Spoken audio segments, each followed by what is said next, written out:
하셨는데 그걸 바깥에서는 이제 극우라고 또 부르거든요. 저는 극우라는 데는 동의하지 못합니다. 예, 그러면은 장 후보님이 정의하는 극우는 뭘까요? 나치즘 파시즘이 요즘 있을 것 같지는 않고 네. 예를 들어가지고 느닷없이 계엄을 한다든지 네. 그다음에 그 계엄을 옹호를 한다든지 네. 또 나아가서는 그 탄핵에 반대해가지고 법원을 쳐들어간다라든지 네.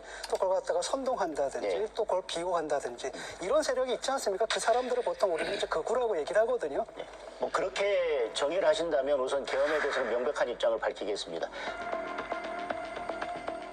저는 계엄에 대해서는 계엄 해제 찬성 표결을 했습니다. 그리고 계엄에 대해서 헌법재판소에서 그 당시에 더불어민주당이 야당의 의회 폭권이 있었지만 그것을 계엄이라는 수단으로 해결하는 것은 수단의 적절성과 균형성이 맞지 않는다라고 하는 그 입장에 대해서 저는 동의를 합니다. 그러나 계엄이 잘못됐다 하더라도 그것을 반드시 탄핵이라는 문제로만 해결해야 되느냐, 저는 그거에 대해서는 동의하지 않고 그래서 탄핵을 반대했었고 지금도 그 입장은 저는 유지하고 있습니다. 너무 편의주의적인 사고 아니시냐. 이건 이거 저건 저거 이렇게 좀 편리적으로만 생각하시는데 헌법기관인 국회의원으로서 그렇게 편리주의적으로 얘기할 수 있는 게 아니에요. 그러니까 저는 그 부분에서 좀 오히려 단호하실 필요가 있다는 생각을 해요. 그렇지 않고 저는 그 어느 유권자와 국민들이 용납을 하겠습니다. 저는 용납하고 안 하고의 문제가 아니라 편의주의적인 것이 아니라 계엄이 반헌법적이고 반법치주의적이라 하더라도 그것이 곧 내란은 아닙니다. 헌법에 위반된 모든 행위가 내란은 아닙니다.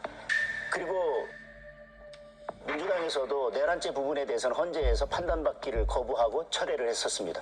지금 당연히 탄핵이라고 하는 것은 최종적으로는 헌법재판소에서 법률적으로 판단이 되지만 그 전에 국회에서 의결을 거쳐서 탄핵 소추하도록 되어 있는 것은 그 전 단계로서 정치적 행위가 개입되어 있는 것입니다. 따라서 탄핵에 반대했다는 것이 계엄을 옹호한 것도 아니고 저는 계엄이 곧 내란으로 바로 논리적으로 법적으로 연결된다고 생각하지도 않습니다. 그리고 자유민주주의를 지켜야 된다, 법치주의를 지켜야 된다라고 외친 장소가 광장이라는 이유로 저는 극우가 돼야 할 이유는 없다고 생각합니다.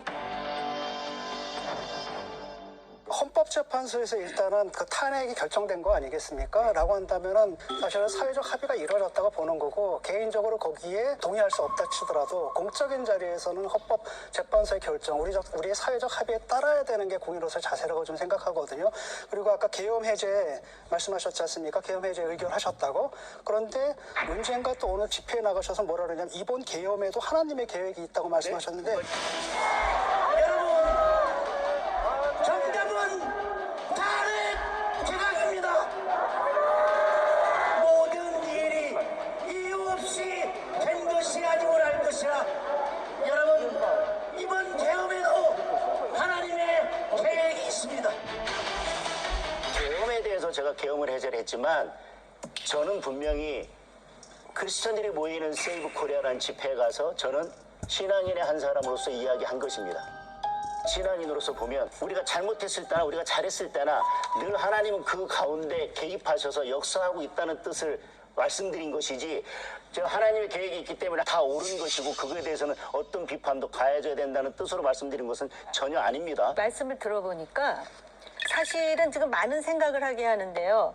계엄에 대해서는 해제 의결에 참여했으나 탄핵은 반대한다 그러셨잖아요. 계엄의 의미 몇 학번이시죠 혹시? 88학번. 계엄을 그러니까 안 겪어보셨던 건가요? 근데 지금 이게 계엄의 의미를 안다면 지금 여기서 계엄의 당신 의미를 몇 살이야 몇 안다면 학번이야 계엄을 겪어봤냐 안 겪어봤냐는 제가 문제를 해결할 아무려면 것은 뭐 가수 그럴 건 아니라고 양희은처럼 너 생각합니다. 지금 몇 살이냐라고 물어보는 게 아니고요.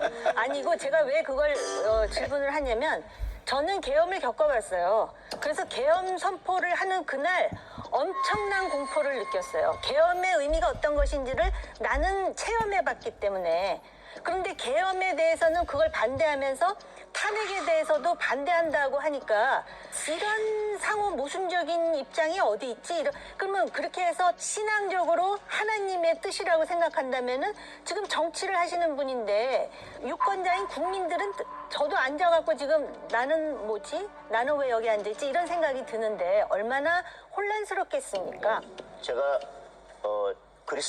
크리스천들이 모이는 집회에 가서 제가 지금 이 계엄에 대해서 신앙인 한 사람으로 신앙적으로 해결한 발언을 했다고 해서 당신은 정치인인데 어떻게 그 자리에 가서 정치인의 신분을 망각하고 그런 말을 할 수 있어라고 하는 거에 대해서 저는 그건 지금 이해하기가 힘들어요. 다만 예를 들면 국민들이 받아들일 때는 그거에 대해서 달리 평가할 수도 있다라고 한다면 예, 제가 그런 것까지 미처 고려하지 못한 거에 대해서는 죄송합니다. 앞으로는 좀 더 신중하게 행동하겠습니다라고 이야기하겠지만 제 신앙적인 견해를 밝힌 것을 가지고 당신은 정치이니까 그러면 안 되지. 그런 뜻으로 해석했다고 하면 너무 편의적이고 그건 너무 계엄이 종교의 주제인가요? 우리가 지금 정치의 주제를 얘기하는 거 아닙니까? 정치인으로서 제1야당의 지금 당대표의 후보로서 어떻게 생각하는지에 대해서 얘기를 해야 된다라는 것이죠. 신앙인의 입장에서 정치적인 사건이나 계엄에 대해서 충분히 신앙적으로 바라볼 수 있다고 생각을 합니다. 그러니까 종교적 욕망은 말이죠. 절이나 교회 가서 해결하는 거고요. 정치는 맨정신 갖고 해야 되는 겁니다. 지금 국힘이 어떤 겁니까? 지금 통일교에다 신천지에다 뭐 전광훈에다가 전현보에다 목사들 뭐 이상한 지금 그 사람들에 의해 가지고 지금 이상하게 좀 흘러가고 있거든요. 그런 상황 속에서 그런 자리 가가지고 왜 거기서 신앙적인 얘기를 하죠? 왜 계엄 얘기를 왜 하십니까? 화끈한 조금 전에 보니까 물을 원샷 하시던데. 아니요, 원샷은 아니에요. 오늘 강적들 초반에 뜨겁다.